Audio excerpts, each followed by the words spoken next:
నేనేదైనా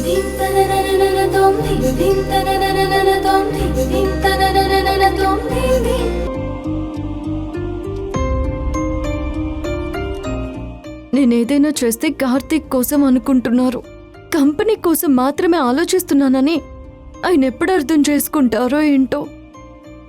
ధ్రువ సార్కి అత్తమ్మకి నా వల్లే ఏదో ఒక గొడవ వస్తుంది. ఇంక దీనికి అంతమనేదే ఉండదా? దేవుడా, ఈ ఇల్లు నాకు చాలా ఇచ్చింది. నా వల్ల ఈ ఇంట్లో ఎవరికి ఏం జరిగినా నేను తట్టుకోలేను. నువ్వే కాపాడాలి.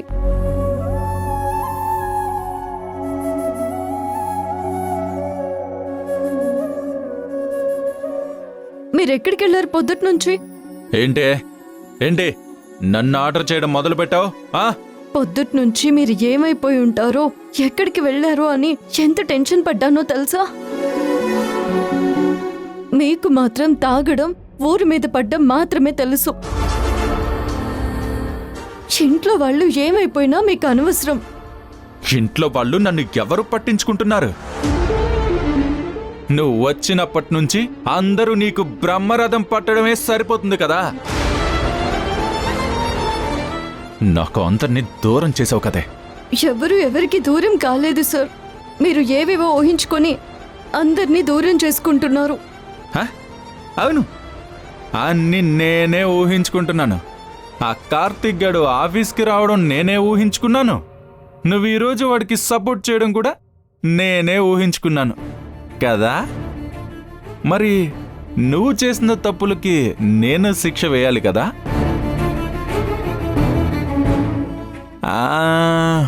ఏం వేయాలి? నీ వల్లే కదా నాకు ఈ సమస్యలన్నీ. ఆ సమస్యలన్నీ తీరాలంటే నువ్వు ఈ ఇంట్లో ఉండకూడదు. నడు, బయటికి నడు. తాగి అరిచి మాట్లాడినంత మాత్రాన భయపడిపోతానని అనుకోకండి. మీకు ఎవరూ సమస్యని తీసుకురావడం లేదు. మీరే సమస్యని కొని తెచ్చుకొని అందరికీ సమస్యలా మారుతున్నారు. ఇంట్లో పెద్దవాళ్ళున్నారు, తర్వాత మాట్లాడుకుందాం. ఆగాగా, తప్పుడు పనులు చేసిన వాళ్ళు తప్పు గురించి మాట్లాడితే నవ్వు వస్తుంది. అయినా నిన్నింట్లో నుంచే పొమ్మంటుంటే నువ్వు తీరిగ్గా పట్టనట్టు తర్వాత మాట్లాడుకుందాం అంటావేంటే? అవునులే, నీకంటూ ఒక క్యారెక్టర్ ఉంటే కదా. ఇంకొకసారి నా క్యారెక్టర్ గురించి మాట్లాడితే మర్యాదగా ఉండదు చెప్తున్నాను. ఇక్కడ జరుగుతున్న ప్రతి దానికి కారణం మీరు. కార్తీక్ని నేను ఆఫీస్కి తీసుకొచ్చానా? తన పాటికి తనేదో ఉద్యోగం చేసుకుంటుంటే వెళ్ళి అవమానించి చివరికి చేయి చేసుకొని తనని ఉద్యోగంలో నుంచి తీసే వరకు లాగిందెవరు? మీరు కాదు. ఆ ఉద్యోగం పోవడం వల్లే కార్తీక్ రాజీవ్ సార్కి కాల్ చేసి ఎక్కడైనా ఉద్యోగం చూడమంటే ఆయన ఈ కంపెనీలో చూశారు. అదే మీరు తనని ఇబ్బంది పెట్టకుండా ఉండుంటే ఇక్కడికి వచ్చేవాడే కాదు. అప్పుడు నా తప్పు ఎలా అవుతుంది? మీరు చేస్తున్న తప్పుకి మీరే అనుభవిస్తున్నారు. మీ తప్పుల్ని కప్పిపుచ్చుకోవడానికి పక్క వాళ్ళని తిట్టడం, పక్క వాళ్ళ జీవితాల మీద కొట్టడం మీకు గొప్ప అనిపిస్తుందా? జీవితాలతో ఆడుకుంటుంది నువ్వు. మా అమ్మకి నాకు మధ్యలో అడ్డు కూడా కట్టింది నువ్వు. ఇంకా నిన్ను ఇక్కడే ఉండనిస్తే అంతకంటే పెద్ద తప్పు ఇంకొకటి ఉండదు. ఇప్పటికే నీతో చాలా డిస్కషన్ చేశాను. పోవే ఇక్కడి నుంచి. నడో.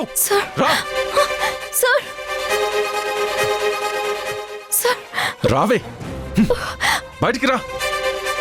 పోవే, ఇంట్లోంచి బయటికి పో.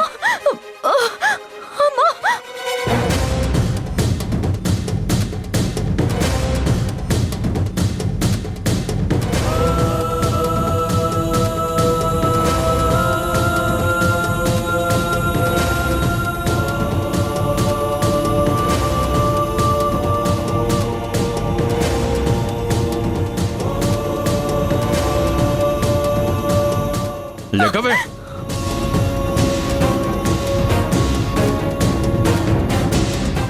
లెగవే, పైకి లెగో. లే, లెగవే. లే.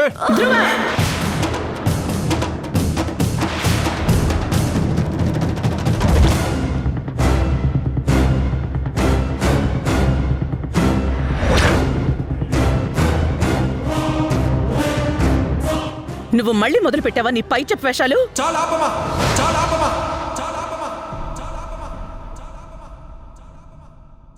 ఇంకా ఆపు.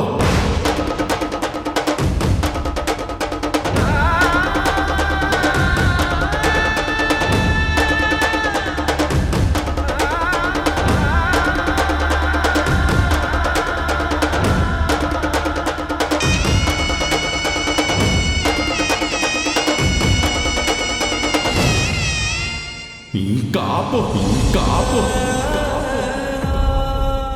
ఈరోజు నీ మాట కూడా విన్నాం. ఎందుకంటే ఇక్కడున్న వాళ్ళు ఎవ్వరూ నా గురించి ఆలోచించారు.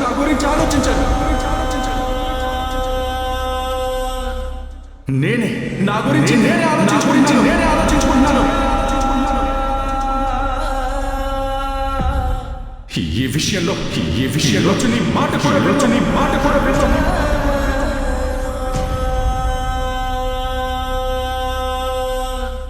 ఏయ్, ఆపవే నీ నంగనా చేడుపులు. బయలుదేరు, పదా. ధ్రువ,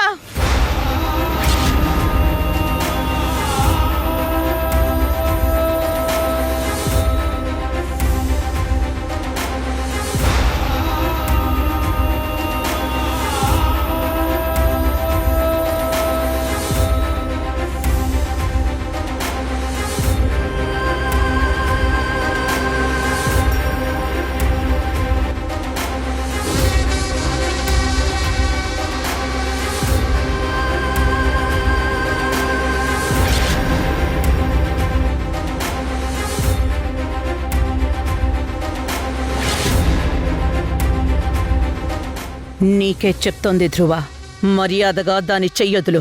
వదలను. ఇది ఇక్కడ ఉండడం నాకు ఇష్టం లేదు. దీన్ని పంపించాయి.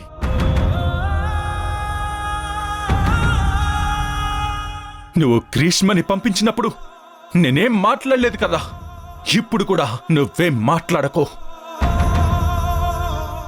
నా మాట లెక్క చేయనప్పుడు నా ఇంట్లో ఉండే హక్కు దానికి కాదు, నీకు లేదు.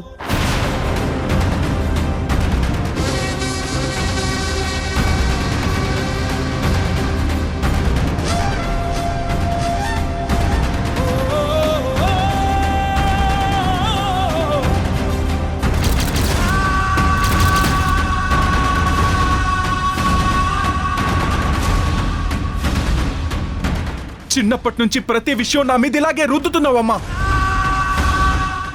ఎప్పుడు నీకు నచ్చినట్టే చెయ్యాలి, నీకు నచ్చినట్టే అన్నీ జరగాలి. నాకు ఏది ఇష్టమో ఒక్కసారన్నా అడిగావా అమ్మా?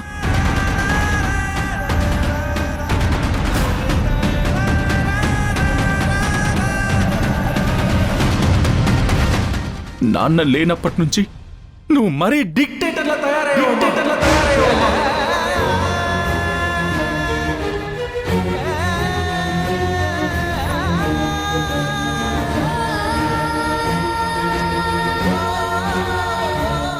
ఒక్కొక్కసారి నాన్నుంటే బాగుండు అనిపిస్తుందమ్మా. నాకు ఒంటరిగా అనిపిస్తుంది. నువ్వు ఉన్నా లేనట్లే అనిపిస్తుందమ్మా.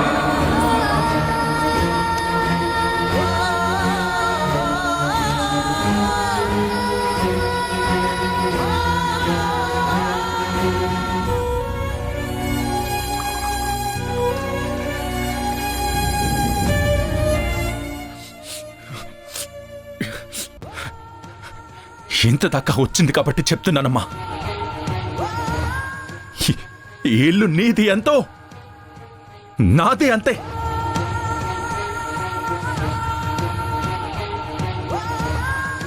వసుంధర నా పల్లంగా ఈ ఇంట్లో అడుగుపెట్టింది.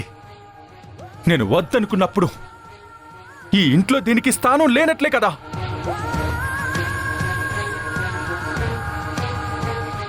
అది ఏ హక్కుతో చెప్తున్నావు? దాని మొగుడుగా చెప్తున్నాను. అది నువ్వు నిజంగా మొగుడిగా ఫీల్ అయినప్పుడు చెప్పు, ఇప్పుడు కాదు. అది ఈ ఇంట్లోంచి అడుగు బయట పెట్టిన రోజు నీకు కూడా ఇక్కడ స్థానం ఉండ. జాగ్రత్త.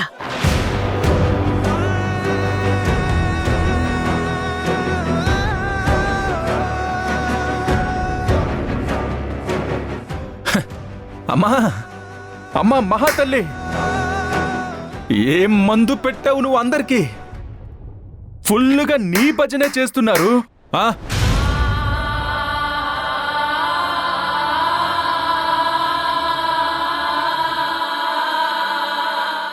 మీరందరూ కళ్ళు ఉన్న గుడ్డి వాళ్ళు అయిపోయారు. ఇప్పుడు మీకు నాతో ఉన్న రక్త సంబంధం కంటే బయట నుంచి వచ్చిన ఈ అనాథ ఎక్కువైపోయింది.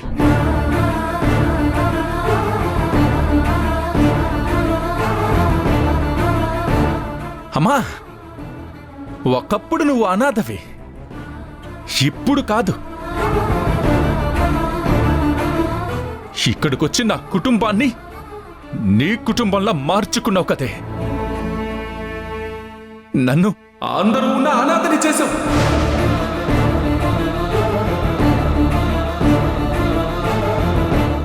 ఇంట్లో చాలదన్నట్టు ఈవిడి గారి పాదం ఆఫీస్లో కూడా మోపింది. అక్కడ కూడా నా దరిద్రం స్టార్ట్ అయింది. వైస్ చైర్మన్ పొజిషన్ నుంచి నాకు ఆఫీస్లో పొజిషనే లేకుండా చేసింది.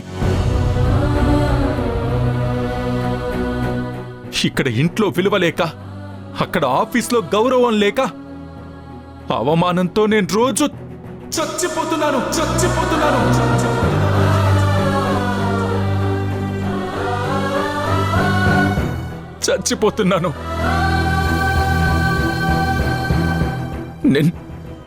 నేను ఎవరికి చెప్పుకోవాలమ్మా? నేనెవరికి చెప్పుకోవాలమ్మా నా బాధ?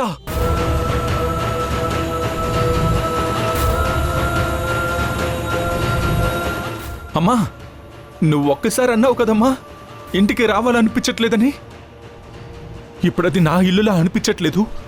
ఇంటికి వెళ్తే అందరూ ఒకవైపు ఉంటే నాకు ఒంటరిగా ఉన్నట్టు అనిపిస్తుంది అని చెప్పేదానివి చూడు. ఇప్పుడు నాకు అదే ఫీలింగ్ వస్తుందమ్మా. ఈ ఇంటికి రావాలనిపించట్లేదమ్మా.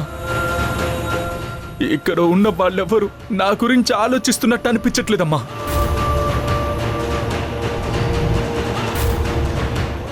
అత్త, చివరికి నువ్వు కూడా మారిపోయావత్తా.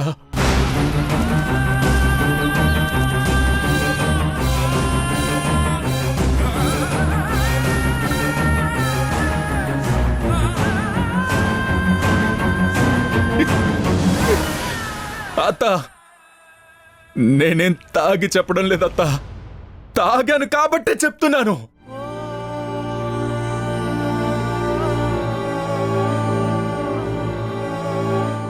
మామూలుగా ఉన్నప్పుడు ఈగోతో ఈ మాటలు బయటికి రావత్తా.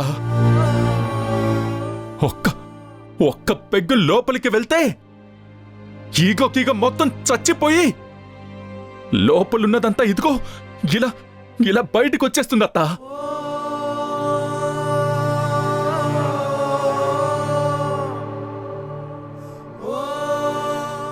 ఇంకొన్ని రోజులు దీన్ని ఇలాగే వదిలేస్తే నాకు కూడా నా మీద విరక్తి వచ్చేలా చేస్తుంది.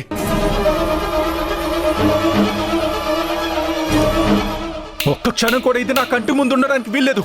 పోవే బయటికి. నందమ్మా,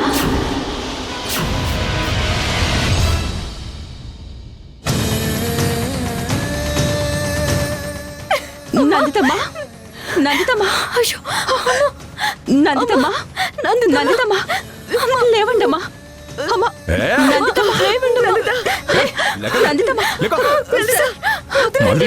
మొదలు పెట్టుకో.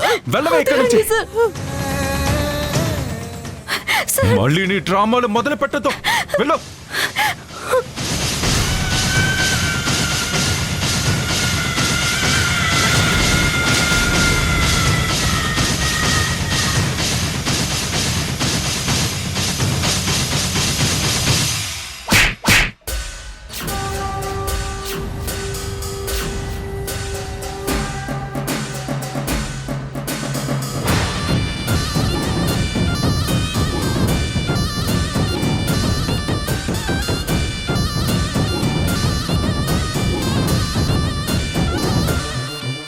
అమ్మని మేనత్తని లెక్క చేయని వాళ్ళు నన్ను లెక్క చేస్తారని అనుకోవడం లేదు. ఇప్పుడు చెప్తున్నా, నేను ఇక్కడే ఉంటాను. ఇది నా ఇల్లు. మీకు వాళ్ళ మీద గౌరవం లేకపోవచ్చు, నాకుంది. వీళ్ళంతా నా వాళ్ళు. మీరు తప్ప తాగి ఒళ్ళు మర్చిపోయి అందరితో ఇలా దురుసుగా ప్రవర్తిస్తే నేను కూడా మాటలతో కాదు, చేతులతో సమాధానం చెప్పాల్సి ఉంటుంది.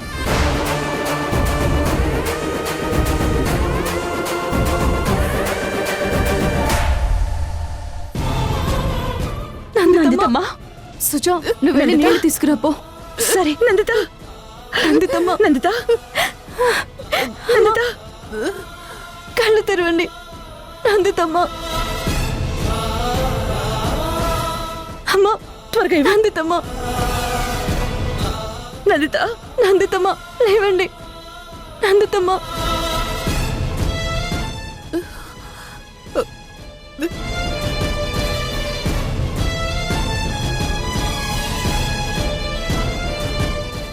జాగ్రత్త, మెల్లగా.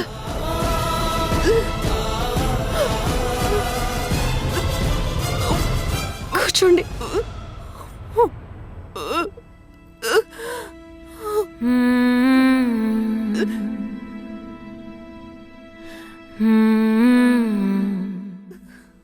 నందిత, ఎలా ఉంది? ఏం కాలేదు నందిత, ఏం కాలేదు. అమ్మకి రెస్ట్ అవసరం, రూమ్ లోకి తీసుకువెళ్దాం. తీసుకెళ్దాం పదండి.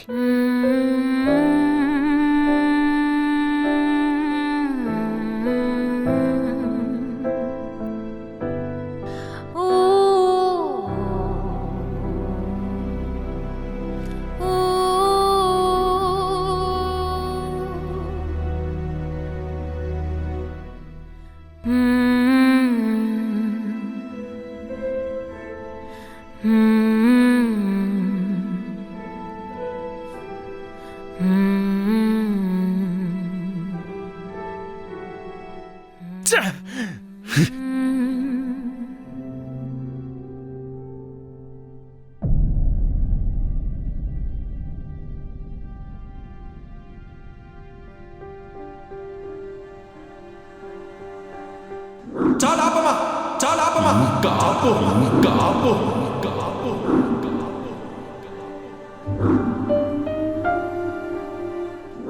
ఈ విషయంలో నీ మాట కూడా వినను.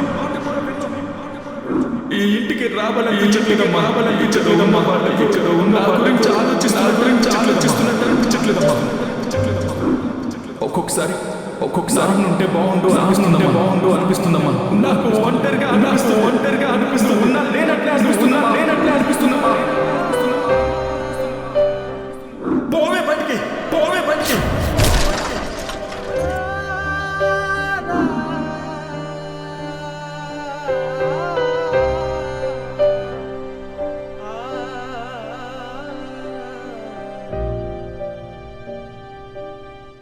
అత్తమ్మా, మీరేడుస్తున్నారో? ఎప్పుడు గంభీరంగా ఉన్న మీ కళ్ళల్లో కన్నీళ్ళ? నాకు మా అత్తమ్మ కంటే ముందు మీరు మల్లిక మేడంగానే తెలుసు. ఆ మేడం ఎలాంటి పరిస్థితులు ఎదురైనా ధైర్యంగా నిలబడ్డమే చూశాను. ప్రపంచమంతా ఎదురైనా తెగింపుతో అడుగు ముందుకు వేయడమే చూశాను. ఆ కళ్ళల్లో ఉన్న ఆత్మవిశ్వాసాన్ని చూస్తే ఇక్కడ చుట్టుపక్కల ఉన్న వాళ్ళకు కూడా భయం అన్నది దరిదాపుల్లో కూడా రాదు. అలాంటి మిమ్మల్ని ఇలా చూడాలంటే చాలా కష్టంగా ఉందత్తమ్మా. మీరు మా మల్లిక మేడం కాదు. అవునే, ఇది మల్లిక మేడం కాదు, ఒట్టి మల్లిక.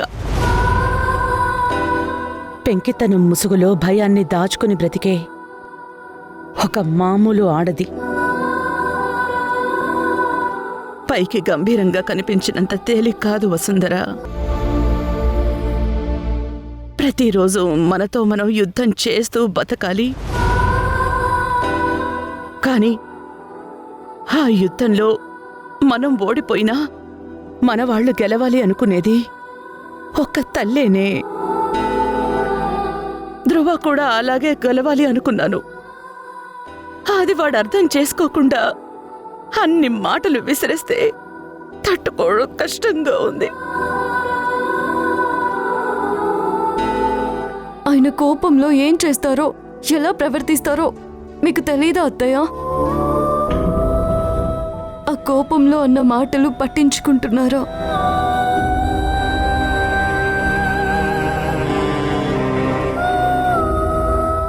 కోపంలో అనే మాటలు వాళ్ళ మనసులో అప్పటి వరకు అదింపెట్టుకున్న ఆవేశం బయటికొస్తుంది. వాడిరోజు జరిగిన దాని గురించి మాట్లాడలేదు వసుంధర. నేను వాడిని ఆఫీస్లో అవమానించిన ప్రసక్తే తేలేదు. చిన్నప్పటి నుంచి జరిగినవి మాట్లాడాడు. వాళ్ళ నాన్న చనిపోయినప్పటి నుంచి ఒంటరిగా ఉంది అంటున్నాడు. నీ పెర్ఫార్మెన్స్లో ఎలాంటి ఇంప్రూవ్మెంట్ కనిపించలేదు అని క్లియర్గా చెప్పాను. అందుకే తనని ప్రమోట్ చేసి నిన్ను మళ్ళీ డిమోట్ చేస్తున్నాను. ఇక నుంచి నువ్వు మేనేజర్గా కాదు, ఎగ్జిక్యూటివ్ పొజిషన్లో పనిచేస్తావు. ఇంతకన్నా నా ఆత్మాభిమానాన్ని చంపుకొని ఇక్కడ పని చేయలేను. మిస్టర్ ధ్రువ ప్రతాప్, నేను పర్ఫామ్ చేయలేకపోతున్నాను అని రిజిగ్నేషన్ లెటర్ రాసి మీ ఓటమిని ఒప్పుకొని వెళ్ళండి.